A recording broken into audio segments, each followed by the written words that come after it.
Chief manager थे। इसके अलावे पूरे बिहार, पूरे झारखंड और पूरे यूपी, 3 राज्यों में स्टेट बैंक ऑफ इंडिया की ब्रांच में ऑडिट किया करते थे। ब्रांच मैनेजर और चीफ मैनेजर से बड़ा पोस्ट होता है ऑडिटर का। हम तीनों राज्यों में, बिहार, झारखंड और यूपी, तीनों राज्यों में तकरीबन 350 ब्रांच ऑडिट किए हैं। और अकेले ऑडिट करते थे, 2-4 लोग की टीम नहीं रहती थी। एक ब्रांच में जाते थे, 8 दिन, 10 दिन, 6 दिन ऑडिट करते थे। 350 ब्रांच और अकेले ऑडिट किए हैं। बैंक से, स्टेट बैंक ऑफ इंडिया से जो हमारी सैलरी, टीएडीए, हाल्टिंग, पर्क्स महीने का 2.5 लाख रुपया था। इतना बड़ा बैंक, इतना बड़ा पोस्ट, इतना बड़ा रुतबा, फिर भी आरसीएम कर रहे हैं। क्यों कर रहे हैं? क्योंकि इसका विजन, मैंने आरसीएम का मिशन बहुत बड़ा है, फ्यूचर उसको बहुत बड़ा है, इसका भविष्य बहुत उज्जवल है। आने वाले 10-15 साल में क्या घटित होने वाला है, जिसको दिखाई पड़ गया वो आदमी विजनरी कहलाता है। और विजनरी लोग ही आरसीएम करते हैं। बैंक में 12-12, 14-14 घंटे की ड्यूटी करते हुए मैंने पार्ट टाइम मैंने आरसीएम किया। और आरसीएम से हमारे पास 1,61,00,000 रुपए आया है। और एक महीने जो हाईएस्ट इनकम आया है 3,51,119 रुपया। अब बोल कौन रहा? स्टेट बैंक का चीफ मैनेजर। हम लोग बात करते नहीं है। और बैंक में 12 घंटा ड्यूटी करते हुए इस बिजनेस का जो मूल मंत्र है, अपनी पात्रता बढ़ाना है। गौर से सुनिएगा, इस बिजनेस का मूल मंत्र है अपनी क्वालिटी बढ़ाइए। जिसने अपनी क्वालिटी बढ़ाना शुरू कर दिया, उसका बिजनेस चलेगा नहीं, दौड़ेगा नहीं, हवाई जहाज की तरह उड़ेगा। अपनी क्वालिटी पहले बढ़ाना है। और उसके लिए आपको फोकस करना है BTFUZ। आपके पास डिसिप्लिन होनी चाहिए, कंटिन्यूटी होनी चाहिए और पंक्चुअलिटी होनी चाहिए। और आपके जो भी एक्टिव, इफेक्टिव, ग्रोइंग अपलाइन है, उनकी बातों के 70% नहीं, 90% नहीं, 100% फॉलो करना है। गौर से सुनिएगा, 100% फॉलो करना है, 100% फॉलो करना है। आपके जो भी एक्टिव, इफेक्टिव, ग्रोइंग अपलाइन है, उनकी बातों को 100% मानना है। और इस बिजनेस में आपका कम से कम एक गुरु होना ही चाहिए। एक गुरु। मैंने जब आरसीएम ज्वाइन किया तो परमानंद ने डी सर को अपना गुरु बना लिया, सुजी सर को अपना गुरु बना लिया। और उनकी बातों को 100% मानते हैं। इफ, बट, लेकिन, किंतु, परंतु, अगर, मगर, टगर, दिस दैट, ये सब बिल्कुल नहीं करना होता है। जो इस काम को किया बहुत पिछड़ जाएगा। तो एक्टिव, इफेक्टिव, ग्रोइंग प्लान की बातों को 100% मानना है, 100%। अगर मानते हैं तो महीना में एक काउंसलिंग उनके पास जाके कीजिए, करवाइए, अपनी काउंसलिंग करवाइए। गौर से सुनिएगा, फिर से बोल रहे हैं, गौर से सुनिएगा। हम डाउन लाइन के लोगों तो काउंसलिंग तो करते हैं, लेकिन अपनी काउंसलिंग करवाते नहीं है। क्यों नहीं करवाते हैं? क्यों नहीं करवाते हैं? क्योंकि अपलाइन हमको होमवर्क दे देंगे और लोग होमवर्क से भागते हैं, लक्ष्य से भागते हैं। तो आपको अपनी काउंसलिंग होनी चाहिए। और किससे होनी चाहिए? जो आपके एक्टिव, इफेक्टिव, ग्रोइंग अपलाइन, उनसे काउंसलिंग होनी चाहिए। चलिए आज हम बात करेंगे, 3-4 मिनट में भी और बात करेंगे। आज देखिए हम भी कुछ टॉपिक लिख के लाए हैं।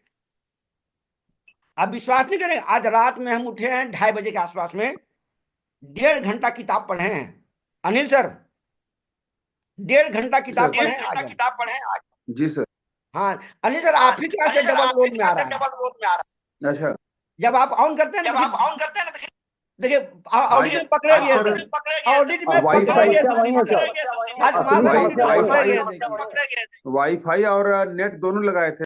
हाँ देखिए, ऑडिट वही है। 1,000 लोग डबल थे, वही ऑडिट लगा में पकड़ में आ गया ना। कहाँ से प्रॉब्लम हो रही थी? लेकिन एक ही लगा है। नहीं नहीं, देखिए आवाज आ डिवाइस एक रही ही है, दो नहीं है। और इसीलिए अभी बोलते ना, भी हो किसी रहा अफसर की झांकी में न चलेगी कोई चालाकी। चालाकी।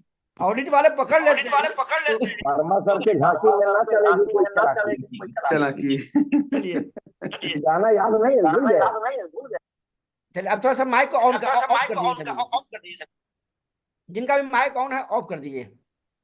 चलिए गौर से देखिए, 3 चीज, कहीं नोट करना है तो नोट कर लीजिए आप। हम बहुत बेहतरीन चीज बता रहे हैं, ये सब जल्दी मिलेगा नहीं। नोट कीजिए, फिर से बोल रहे नोट कीजिए, नोट करना जरूरी है। 3 लिस्ट होता है। पहला हो गया मस्ट टू डू लिस्ट, जिसको बोलते हैं प्रायोरिटी वाला काम। गौर से सुनिएगा, 3 लिस्ट होता है। पहला हो गया must to do list, priority वाला काम, जिसको हर हाल में करना ही करना है, जिसको बोलते हैं प्राथमिकता वाला काम, जिसको करना ही जरूरी होता है, उसको टाला नहीं जा सकता है। और जो आरसी में प्राथमिकता वाला कार्य है वो है BTFU-Z। बी मतलब बुक्स पढ़ना है, पढ़ना है तो पढ़ना ही पढ़ना है। हम बताए ना, आज हम 1.5 घंटा किताब पढ़े हैं राजकुमार सर, 1.5 घंटा किताब पढ़े रात में हम, 2:30 से लेकर के 3:30 बजे तक पढ़े हैं किताब। 1.5 घंटा किताब पढ़े हैं, और रोजाना पढ़ते हैं, ऐसी बात नहीं खाली एक ही दिन पढ़ रहे हैं। नहीं, वो तो पहला आपका हो गया, आपकी किताब का हाईलाइट भी बताता है। किताब पढ़ना बहुत, देखिए लीडर को हमेशा अपडेटेड होना चाहिए, बिल्कुल आउटडेटेड नहीं होना चाहिए। लीडर सच्चा सही लीडर वही है जो हमेशा अपडेटेड हो। तो यहां पर किताब पढ़ना जरूरी है, कैसेट सुनना जरूरी है, सेमिनार के एडवांस प्लानिंग करना जरूरी है, टिकट सेलिंग करना बहुत जरूरी है। यू अपलाइन की बात को मानना है, 100% मानना है। जूम मीटिंग में हमेशा आना है। ऐसा नहीं कि 2 दिन आए 10 दिन गायब, 2 दिन आए 10 दिन गायब, तो फिर कुछ नहीं होने वाला है। तो पहला हो गया मस्ट टू डू लिस्ट, जो करना ही करना है। दूसरा लिस्ट होता है टू डू लिस्ट, सेकेंडरी काम, सेकेंडरी वाला काम, टू डू लिस्ट। अगर पहला प्राथमिकता वाला काम करने के बाद जो अगर समय बचता है तो दूसरा काम करना है, सेकेंडरी काम करना है। उसी में छांटना है कि कौन सा काम क्या पहले करना है, कौन सा काम बाद में करना है। और तीसरा जो सबसे इंपॉर्टेंट लिस्ट है, नोट कीजिए, तीसरा जो सबसे इंपॉर्टेंट लिस्ट है वो never to do list, never to do list. माने कुछ काम को कभी नहीं करना चाहिए। से रील्स नहीं देखना चाहिए, फेसबुक नहीं यूज करना चाहिए, आलतू फालतू वीडियो यूट्यूब में जाकर के नहीं घुसना चाहिए, टीवी नहीं देखना चाहिए, खाली कभी नहीं बैठना चाहिए, खाली कभी नहीं बैठना चाहिए, आलतू फालतू हमेशा 5 मिनट के बाद व्हाट्सएप कभी नहीं देखना चाहिए। बहुत लोग जहां टून की आवाज किया तुरंत नहीं, ये हुआ नेवर टू डू लिस्ट। मैंने बहुत से काम को बिल्कुल नहीं करना चाहिए, रील से बिल्कुल नहीं देखना है। उसके बाद फालतू कभी नहीं बैठना है। अगर फालतू का आदमी बैठा हुआ है 2 घंटा खाली चिंता कर रहा है, वो भी अनप्रोडक्टिव काम हो गया। अनप्रोडक्टिव काम कभी नहीं कभी नहीं कभी नहीं करना चाहिए। आपका एक एक मिनट प्रोडक्टिव वर्क में होना चाहिए, प्रोडक्टिव वर्क में होना चाहिए। कल कम से कम हम 20 लोगों से मिले हैं। आज हमारा 3 मीटिंग है, गौर से सुनिएगा। आज हमारी 3 मीटिंग है। नाम नहीं बताएंगे कहां पर है कहां पर है, लेकिन यहाँ पर कुछ लोग यहाँ पर हमारे बीच में हैं, कुछ समझ गए होंगे कहाँ कहाँ मीटिंग है। हालांकि बता भी देते हैं, आज चंदौली में हमारी मीटिंग है, मुगलसर में हमारी मीटिंग है। खाली कभी नहीं बैठना है, बिल्कुल नहीं बैठना है। ग्राउंड लेवल पर काम होना चाहिए। बहुत लोग करते क्या है, 25 तारीख को एक हमारा होम मीटिंग है, उसको बार बार बार बार ग्रुप में खाली दिखा रहे हैं। नहीं, ज्यादा दिखाना नहीं, करना ज्यादा है, दिखाने पर ज्यादा जोर नहीं जाना है। बहुत से लोग कहता है 25 तारीख को मीटिंग है, और रोजाना 3 बार 4 बार कर रहे हैं कि हमारी उस दिन मीटिंग है। अरे भाई, इतना थोड़े किया जाता है। अपनी मीटिंग का उतना ज्यादा वो नहीं करना चाहिए। तो यहां पर हो गया। अगला, गौर से सुनिएगा, गौर से सुनिएगा, गौर से सुनिएगा। आज हम किताब में पढ़े वही बता रहे हैं। एक बहुत बड़े फिलोसफर, इनका नाम है FWH मारियन।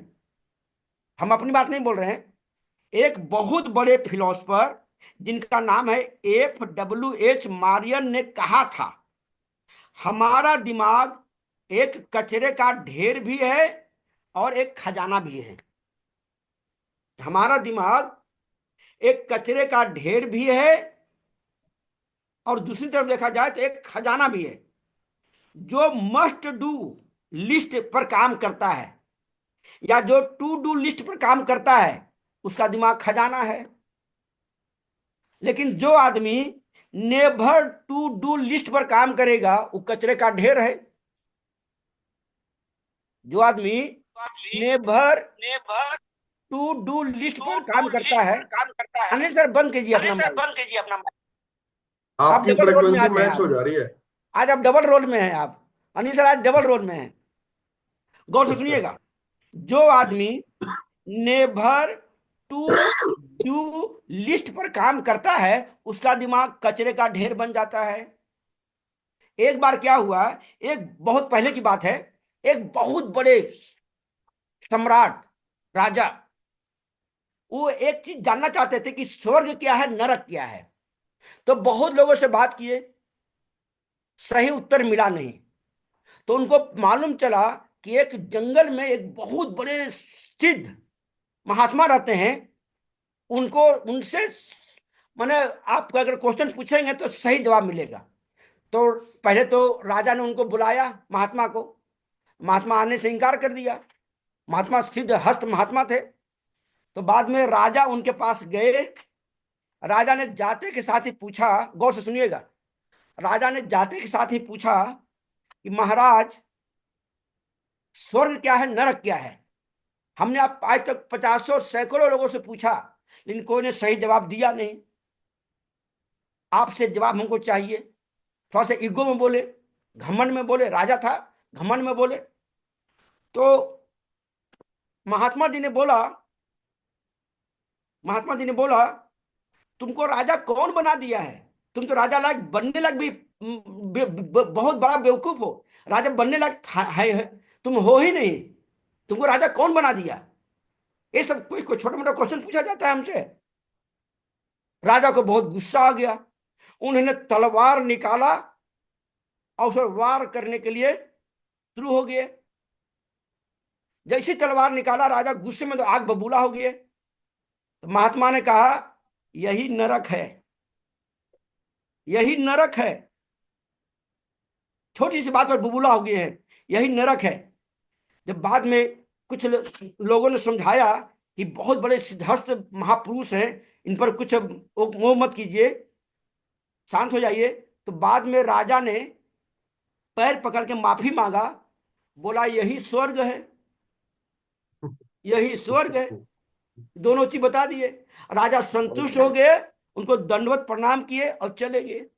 आप ही के अंदर में स्वर्ग भी है और हमारे अंदर ही नर्क भी है। नर्क भी है। ग्रेट सर, ग्रेट, बहुत बढ़िया। हम इसी में कूड़ा भी है और इसी में खजाना भी है।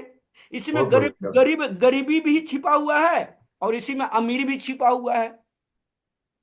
सब चीज इसी में है। इसी में सुख है और उसी में दुख है। सब चीज इसी में है, सब चीज इसी में है। ये जो दिमाग है ना, बहुत बड़ा उपजाऊ जमीन है। अगर इसमें अच्छा बीज बोएंगे, बहुत अच्छी अच्छी फसल काटेंगे। Not never to do list का बीज बोएंगे, हमेशा टेंशन, परेशानी, दिक्कत, पता नहीं क्या क्या, नरक बन जाएगा। तो ये जो दिमाग है ना, इसको फिर से सुनिएगा। इसमें हमेशा हमेशा मस्ट टू डू लिस्ट वाला काम करना है और टू डू लिस्ट वाला काम करना है। नेवर टू डू लिस्ट वाला काम कभी नहीं करना है। कभी कभी घर में अकेला रहता है तो सोचता है कि हम तो रील्स देख रहे हैं, कोई देखेगा नहीं। हम तो यूट्यूब देख रहे हैं, आलतू फालतू चीज देख रहे हैं, कोई देखेगा नहीं। लेकिन सबसे बड़ा कैमरा ऊपर वाले के पास में है। लोगों के पास जैसा बीज बोएंगे वैसा काम होगा। एक बस। और हमारी बातों का आप लोगों ने गौर से सुना, इसके लिए कोटि कोटि कोटि कोटि कोटि कोटि धन्यवाद। बहुत शानदार सर, बहुत शानदार सर, बहुत शानदार धन्यवाद सर। और आज का जो नारा रहेगा, जनवरी है खास रज देंगे, सभी को अनम्यूट कर देते हैं और जो से वो बोलिएगा, आवाज नहीं आ रही।